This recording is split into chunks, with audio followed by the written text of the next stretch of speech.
Hello, everyone. Welcome to another episode of Spiritual Readiness on the Time of the Shift. Today, I want to talk to you a little bit about processing grief. Part of it stemmed from the fact that recently, the past week and a half, I became acutely aware that people in my close proximity, dear friends, are dying.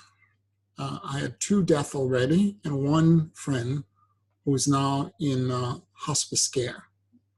Somebody that I went to college with, a very close friend at one point. We got distant, we became a little bit distant to each other in the more recent times.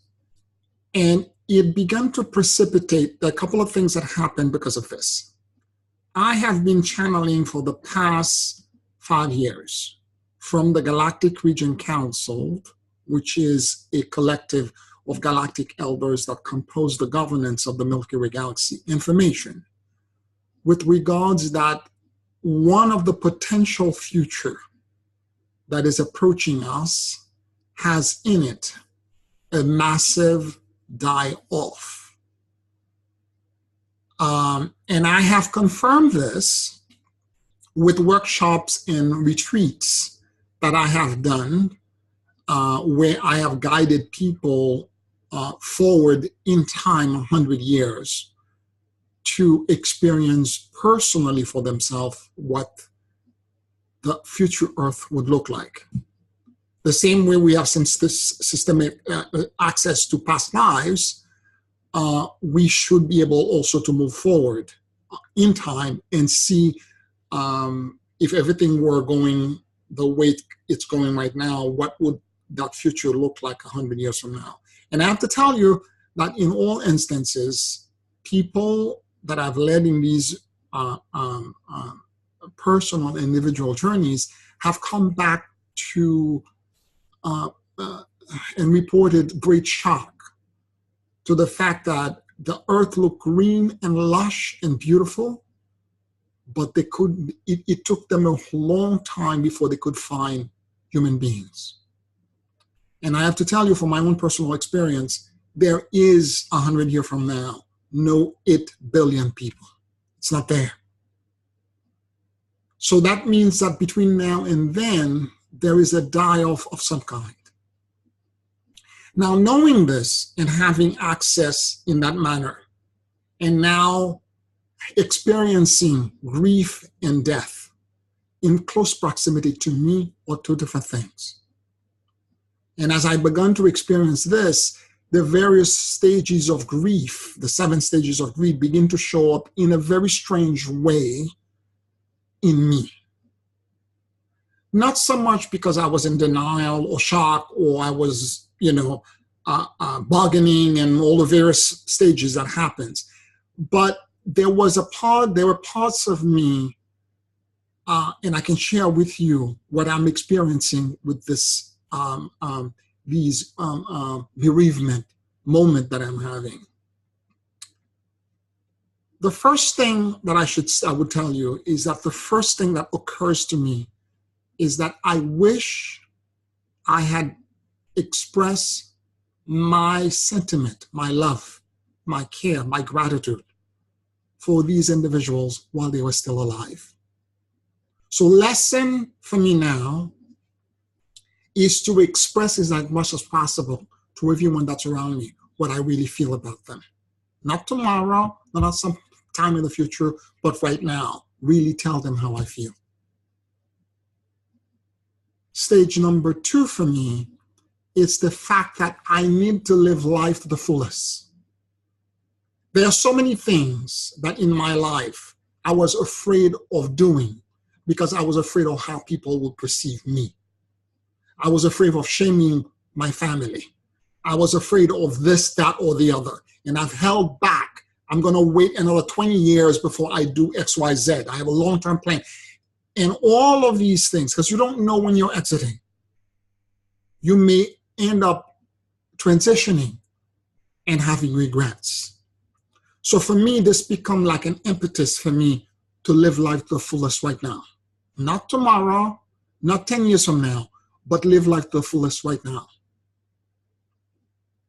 The other item as well that becomes very clear to me is that I realized that we human beings have a very strange way of being coded to, let's say, an emotional situation. Like I have my friend who's in hospice care right now.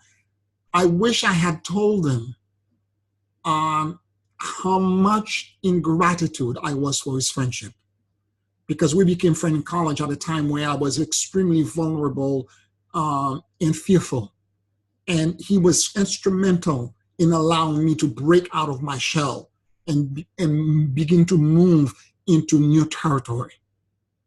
He was really instrumental in helping me out. And I wish I had expressed that to him.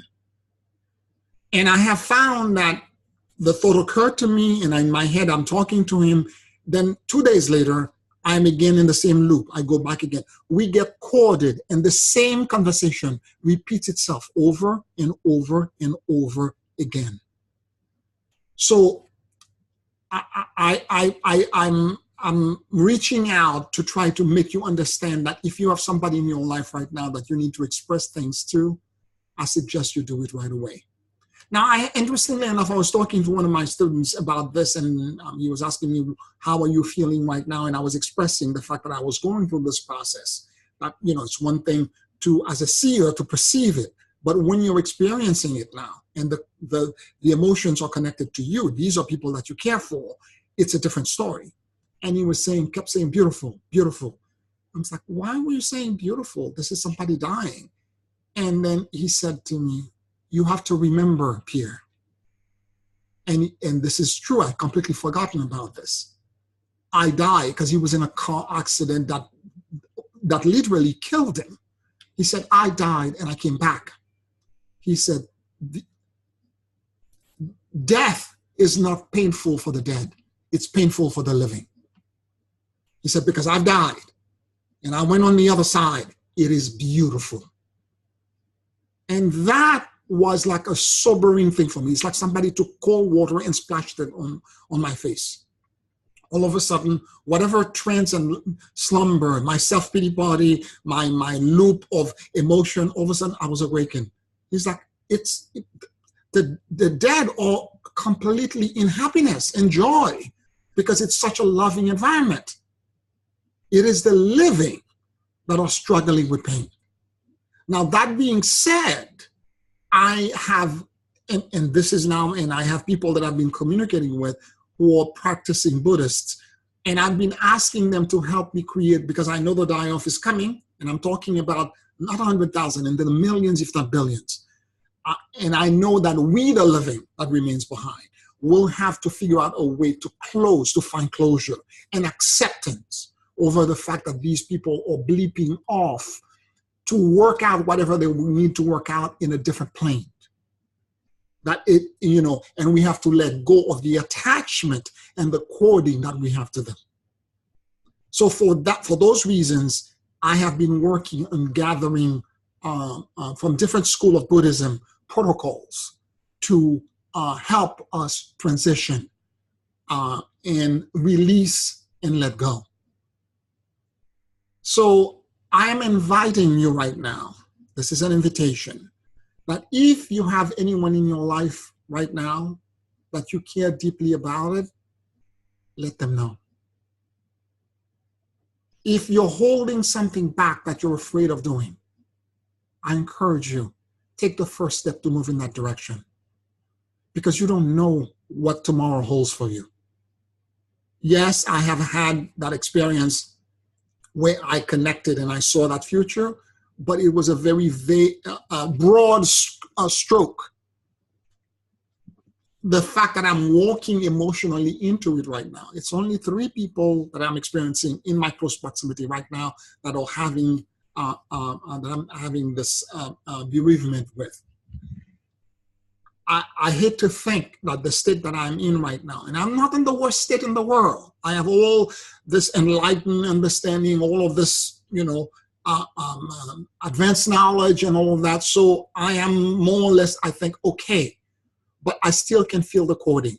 I still can feel the regrets. I still can feel the fact that I wish I had said this. I wish I had done that or the other. And these are the things that keep the energy of these individuals around us and that we keep looping around about. So if you have a loved one in your life right now, tell them in no uncertain terms what you feel. Live your life fully. And remember that tomorrow is not guaranteed. So live in the present and express exactly how you feel. You all have a blessed day. Please like this video, subscribe to the channel, and I'll talk to you next week. Thank you.